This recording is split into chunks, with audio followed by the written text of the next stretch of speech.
सावन सोमवार की व्रत कथा। अगर आपकी कोई मन्नत पूरी न हो रही हो या फिर तमाम प्रयासों के बावजूद आपको करियर में सफलता न मिल रही हो या व्यक्तिगत जीवन में परेशानी चल रही हो, मसलन कोई भी दिक्कत हो, तो परेशान होने के बजाय अब की सावन सोमवार का व्रत करके यहाँ बताई गई व्रत कथा का पाठ करें। मान्यता है कि सावन सोमवार के दिन अगर व्रत रखकर इस कथा का पाठ किया जाए तो जातकों की मनचाही मुराद पूरी हो जाती है।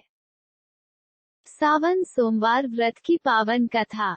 एक साहूकार था जो भगवान शिव का अनन्य भक्त था।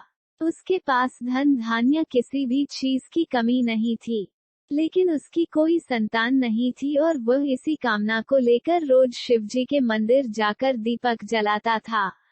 उसके इस भक्तिभाव को देखकर एक दिन माता पार्वती ने शिवजी से कहा कि प्रभु, यह साहूकार आपका अनन्य भक्त है, इसको किसी बात का कष्ट है तो आपको उसे अवश्य दूर करना चाहिए। शिवजी बोले कि हे पार्वती, इस साहूकार के पास पुत्र नहीं है, यह इसी से दुखी रहता है। माता के कहने पर भोलेनाथ ने किया यह। माता पार्वती कहती हैं कि हे ईश्वर, कृपा करके इसे पुत्र का वरदान दे दीजिए। तब भोलेनाथ ने कहा कि हे पार्वती, साहूकार के भाग्य में पुत्र का योग नहीं है, ऐसे में अगर इसे पुत्र प्राप्ति का वरदान मिल भी गया तो वह केवल 12 वर्ष की आयु तक ही जीवित रहेगा। यह सुनने के बाद भी माता पार्वती ने कहा कि हे प्रभु, आपको इस साहूकार को पुत्र का वर देना ही होगा, अन्यथा भक्त क्यों आपकी सेवा पूजा करेंगे। माता के बार बार कहने से भोलेनाथ ने साहूकार को पुत्र का वरदान दिया, लेकिन यह भी कहा कि वह केवल 12 वर्ष तक ही जीवित रहेगा। पुत्र की केवल 12 वर्ष की ही आयु सीमा। साहूकार यह सारी बातें सुन रहा था, इसलिए उसे न तो खुशी हुई और न ही दुख। वह पहले की ही तरह भोलेनाथ की पूजा अर्चना करता रहा। उधर सेठानी गर्भवती हुई और 9वें महीने उसे सुंदर से बालक की प्राप्ति हुई।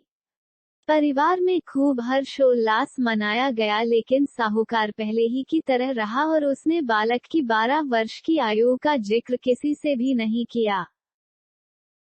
तब विवाह के बजाय बालक को भेजा काशी। जब बालक की 11 वर्ष की आयु हो गई तो एक दिन साहूकार की सेठानी ने बालक के विवाह के लिए कहा, तो साहूकार ने कहा कि वह अभी बालक को पढ़ने के लिए काशी भेजेगा। इसके बाद उसने बालक के मामा जी को बुलाया और कहा कि इसे काशी पढ़ने के लिए ले जाओ और रास्ते में जिस भी स्थान पर रुकना वहां यज्ञ करते और ब्राह्मणों को भोजन कराते हुए आगे बढ़ना। उन्होंने भी इसी तरह करते हुए जा रहे थे कि रास्ते में एक राजकुमारी का विवाह था। जिससे उसका विवाह होना था वह एक आंख से काना था।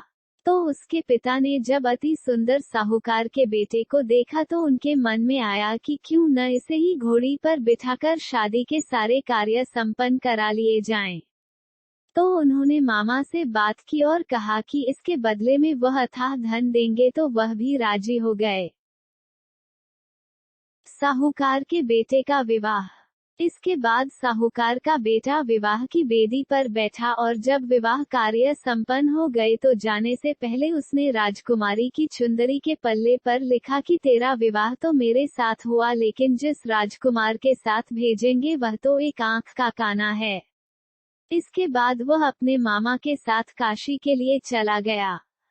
उधर जब राजकुमारी ने अपनी चुनरी पर यह लिखा हुआ पाया तो उसने राजकुमार के साथ जाने से मना कर दिया। तो राजा ने भी अपनी पुत्री को बारात के साथ विदा नहीं किया। बारात वापस लौट गई। उधर मामा और भांजे काशी पहुंच गए थे।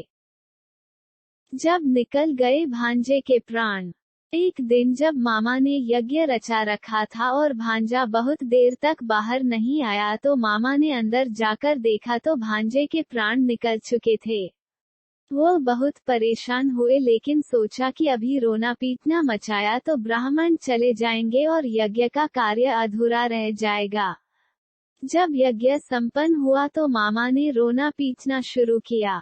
उसी समय शिव पार्वती उधर से जा रहे थे तो माता पार्वती ने शिवजी से पूछा, हे प्रभु, ये कौन रो रहा है? तभी उन्हें पता चलता है कि यह तो भोलेनाथ के आशीर्वाद से जन्मा साहूकार का पुत्र है। जब मां पार्वती के कहने पर भोले ने दिया जीवन दान, तब माता पार्वती कहती हैं कि हे स्वामी, इसे जीवित कर दे, अन्यथा रोते रोते इसके माता पिता के प्राण निकल जाएंगे। तब भोलेनाथ ने कहा कि हे पार्वती, इसकी आयु इतनी ही थी सो वह भोग चुका। लेकिन मां के बार बार आग्रह करने पर भोलेनाथ ने उसे जीवित कर दिया। लड़का ओम नमः शिवाय करते हुए जी उठा और मामा भांजे दोनों ने ईश्वर को धन्यवाद दिया और अपनी नगरी की ओर लौटे। रास्ते में वही नगर पड़ा और राजकुमारी ने उन्हें पहचान लिया। तब राजा ने राजकुमारी को साहूकार के बेटे के साथ बहुत सारे धन धान्य के साथ विदा किया। और ऐसी हुई शिव शंभू की कृपा। उधर साहूकार और उसकी पत्नी छत पर बैठे थे। उन्होंने यह प्रण कर रखा था कि यदि उनका पुत्र सकुशल न लौटा तो वह छत से कूदकर अपने प्राण त्याग देंगे। तभी लड़के के मामा ने आकर साहूकार के बेटे और बहू के आने का समाचार सुनाया, लेकिन वे नहीं माने तो मामा ने शपथ पूर्वक कहा। तब तो दोनों को विश्वास हो गया और दोनों ने अपने बेटे बहू का स्वागत किया। उसी रात साहूकार को स्वप्न में शिवजी ने दर्शन दिया और कहा कि तुम्हारे पूजन से मैं प्रसन्न हुआ। इसी प्रकार जो भी व्यक्ति इस कथा को पढ़ेगा या सुनेगा उसके समस्त दुख दूर हो जाएंगे और मनोवांछित सभी कामनाओं की पूर्ति होगी। वीडियो पसंद आया तो लाइक सब्सक्राइब जरूर करें।